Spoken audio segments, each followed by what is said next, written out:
प्रिय दोस्तों नमस्कार। आइए आज की इस जीवन दर्शन यात्रा में आप और हम मिलकर किसी विषय पर बातचीत करते हैं। आज के बातचीत का जो विषय है वो हमने कोई तय नहीं किया है, लेकिन जिस विषय पर बातचीत हम करेंगे वही आज की इस जीवन दर्शन यात्रा का विषय बन जाएगा।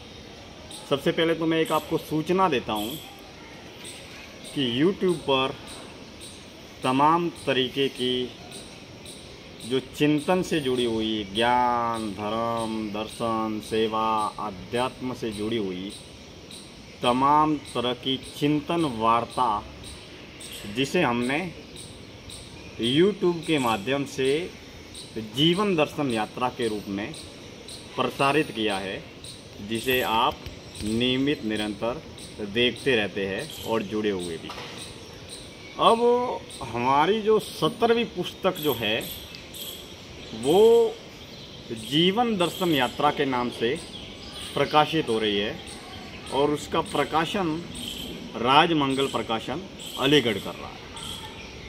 अब यह जो जीवन दर्शन यात्रा है यह एक पुस्तक भी प्रकाशित हो रही है और YouTube पर ज़्यादातर अधिकांश चिंतन यात्रा या चिंतन वार्ताओं का प्रसारण भी जीवन दर्शन यात्रा के नाम से किया गया है। अब इससे आगे की जो सूचना है वो मैं ये देना चाह रहा हूँ कि 17वीं पुस्तक जीवन दर्शन यात्रा है और 18वीं पुस्तक जिसे राजमंगल प्रकाशन अलीगढ़ प्रकाशित कर रहा है, मगर उस पुस्तक का जो विषय है वो है सेवा, ज्ञान, धर्म, दर्शन, अध्यात्म, आंतरिक, अंतर्मुखी, आत्मकेंद्रित आध्यात्मिक यात्रा पर चिंतन का लेखन किया गया है और उन तमाम लेख संग्रह का समावेश इस 18वीं पुस्तक में किया जाएगा। अब विशेष रूप से मैं आपसे प्रार्थना भी करता हूँ, निवेदन भी करता हूँ और आपसे मार्गदर्शन भी चाहता हूँ कि जिस तरीके से आध्यात्मिक विषयों पर करीबन 4 पुस्तकें प्रकाशित हो रही है, जिसमें पहली चिंतन यात्रा, दूसरी बाहर संसारी भीतर सन्यासी, तीसरी जीवन दर्शन यात्रा और चौथी किताब का नाम यानी कि 18वीं पुस्तक, उसका नाम या शीर्षक या बुक का टाइटल क्या रखे, इसमें आप हमें मार्गदर्शन भी प्रदान कर सकते हैं, सलाह और सुझाव भी प्रदान कर सकते हैं और पुस्तक में लिखे गए लेख का क्या विषय है वो ज्ञान, ध्यान, सेवा, दर्शन, अध्यात्म, इन विषय पर यह पुस्तक लिखी गई है। तो इस पुस्तक 18वीं पुस्तक के कुछ 8 चुनिंदा शीर्षक या नाम हमने चयन किए हैं। इसमें से कौन सा नाम रखे, आप इस विषय पर हमें सलाह, सुझाव या मार्गदर्शन दे सकते हैं। पहला नाम रखा है क्या मैं भी मरूंगा, दूसरा नाम शमशान की राख बनने से पहले, तीसरा नाम जीवन ज्योति, चौथा नाम आत्म दर्शन, पांचवा नाम जीवन से मृत्यु की ओर, छठा नाम जीवन के बाद क्या, प्रश्नवाचक चिन्ह, सातवां नाम जीवन मृत्यु, 8वां नाम यात्रा बाहर की और खोज भीतर की। ये 8 नामों का चयन किया है। अब इसमें से 18वीं पुस्तक का नाम क्या रखेंगे, इस विषय में ज़रूर आप मार्गदर्शन प्रदान कर सकते हैं। हमारे कुछ चुनिंदा मित्रों के नाम को सुझाने के दौरान करीबन 8 नामों का चयन किया गया है। तो यह समस्त पुस्तकें आपके पाठकों के लिए पढ़ने के लिए उपलब्ध होगी। अब आज की इस जीवन दर्शन यात्रा में हमारी जो चिंतन वार्ता है उसको हम आगे बढ़ाएंगे। मित्रों, विचार और कर्म दोनों एक दूसरे के पूरक हैं। जैसे मैं आईने में खड़ा हूँ, कांच में खड़ा हूँ, तो मैं जो हूँ, जैसा हूँ, वैसा का वैसा उस आईने में, उस कांच में दिखाई दे रहा है। अब विचार का जन्म विचार से कर्म का जन्म होता है और जो कर्म करते हैं उससे धन का जन्म होता है। अब जो धन कमाते हैं उससे वस्तु, साधन, पदार्थ, प्रॉपर्टी, गाड़ी, बंगला, फ्लैट, दुकान, मकान, फैक्ट्री, तमाम तरीके के भौतिक पदार्थवादी साधन जुटाते हैं। अब जो साधन जुटाते हैं, धन से जो साधन या पदार्थ जुटाते हैं, उससे हमें सुविधा प्राप्त होती है और उसी सुविधा से हमें सुख प्राप्त होता है, सफलता प्राप्त होती है, समृद्धि प्राप्त होती है। तो तमाम तरीके की बाजारू, औजारू, सांसारिक, भौतिक, पदार्थवादी जगत को जीने के लिए जीवन में धन का होना बेहद आवश्यक है, क्योंकि हमारी जो ये देह है यह भी एक जीवित पदार्थ है। अब इस देह को खाने के लिए चाहिए, पीने के लिए पानी चाहिए, रोटी चाहिए, कपड़ा चाहिए, मकान चाहिए, रहने के लिए घर चाहिए, पढ़ने के लिए किताबें चाहिए और तमाम तरीके की दैहिक, देह से जुड़ी, मन से जुड़ी हुई, घर, परिवार, समाज, संसार से जुड़ी हुई तमाम तरीके की जो जीवन यापन करने की जो ज़रूरतें हैं वो हमेशा धन से ही पूरी होती है और धन प्राप्त होता है कर्म करने से। अब कर्म कोई रोजगार भी करता है, कोई व्यापार भी करता है, कोई कारोबार भी करता है, लेकिन धन, अर्थ हमारे इस सांसारिक भौतिक जीवन की सफलता का मुख्य आधार है। अब इस बात को गहराई के तल पर हम देखें या समझें तो ज्ञान, सेवा, पुण्य, यह सब हम जब करने की प्रक्रिया को प्रारंभ करते हैं तो हमारे कर्म धीरे धीरे शुद्धता की ओर, सात्विकता की ओर आगे बढ़ने लगते हैं। लेकिन जैसे जैसे जितनी जितनी हमारे कर्म शुद्धि की ओर साधक जितना ध्यान देता है उतनी उतनी उसकी भाव शुद्धि होती है। बिना भाव शुद्धि के हमें भले ही कितनी ही बड़ी बड़ी बातें लिखे, पढ़े, बोले, जब तक हमारे कर्म पवित्र, शुद्ध और सात्विक नहीं है तब तक हम कितने ही ज्ञानी, विद्वान, बुद्धिमान, बलवान बन जाए, लेकिन जीवन में कोई महान रूपांतरण घटित नहीं होगा।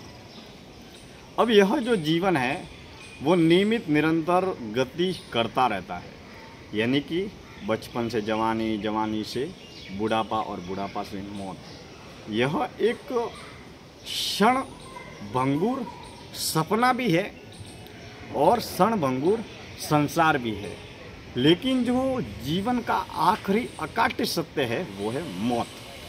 अब ध्यान के विषय में, मौत के विषय में, जीवन के विषय में बहुत सारी बातें अनुभव के तल पर भी की जा सकती है और कर्म के तल पर ही की जा सकती है।